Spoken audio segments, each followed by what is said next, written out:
स्वागत है आप सभी का अपना चैनल अंकिता दीदी टीचिंग। तो आज हम लोग पढ़ने वाले हैं सेंटेंस। ठीक है, तो सेंटेंस का कितना रूप होता है, ठीक है, इसके बारे में पढ़ेंगे। ठीक है, तो सेंटेंस का पहला रूप होता है अफर्मेटिव सेंटेंस। ठीक है, सेंटेंस का पहला रूप कौन सा बनता है? Affirmative sentence. Affirmative sentence means होता है सकारात्मक वाक्य। ठीक है, क्या होता है अफर्मेटिव सेंटेंस मीन्स? सकारात्मक वाक्य।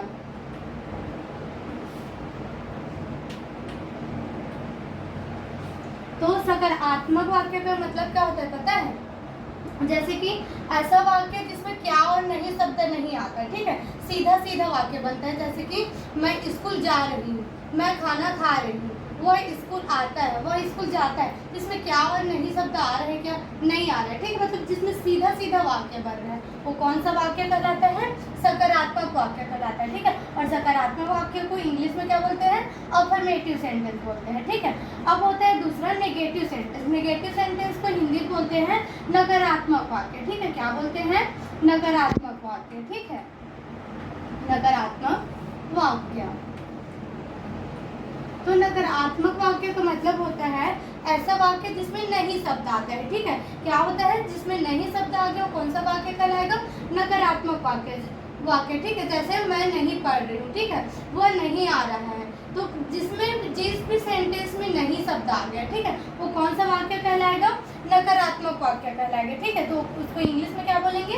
नेगेटिव सेंटेंस बोलेंगे। ठीक है, अब आते हैं इंट्रोगेटिव सेंटेंस। ठीक है, इंट्रोगेटिव सेंटेंस को हिंदी में बोलते हैं प्रश्नवाचक वाक्य। ठीक है, क्या बोलते हैं? प्रश्नवाचक वाक्य। ठीक है,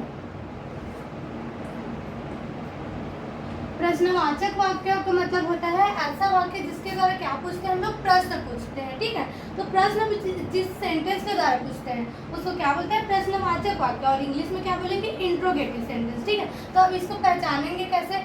यदि आपके सेंटेंस में क्या हो? क्या शब्द हो। ठीक है, क्या होगा मतलब वो क्या हो जाएगा?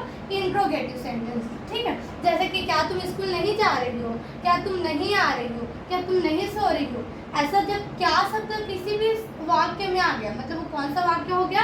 प्रश्नवाचक वाक्य हो गया। ठीक है, उसको क्या बोलेंगे? इंग्लिश में इंट्रोगेटिव सेंटेंस बोलेंगे। ठीक है, अब आ गया है इंट्रोनेगेटिव सेंटेंस। कौन सा सेंटेंस आ गया? इंट्रोनेगेटिव सेंटेंस। ठीक है, तो इंट्रोनेगेटिव सेंटेंस को बोला जाता है प्रश्नवाचक नकारात्मक वाक्य। ठीक है, क्या बोलते हैं? प्रश्नवाचक नकारात्मक वाक्य। ठीक है, नकारात्मक वाक्य। तो इससे क्या होता है पता है? ये कौन सा सेंटेंस होता है? इसमें क्या होता है? प्रश्न तो इसमें भी पूछा जाता है। ठीक है, इंट्रोनेगेटिव है मतलब इसमें भी प्रश्न पूछा जाएगा। ठीक है, इसमें भी क्या शब्द आएगा? लेकिन क्या है इसमें नहीं शब्द भी जुड़ जाता है। ठीक है, क्या के साथ क्या आएगा? अगर नहीं आ गया तो आपका कौन सा वाक्य हो गया? वो प्रश्नवाचक नकारात्मक वाक्य हो गया। ठीक है, क्या तुम स्कूल नहीं जा रही हो?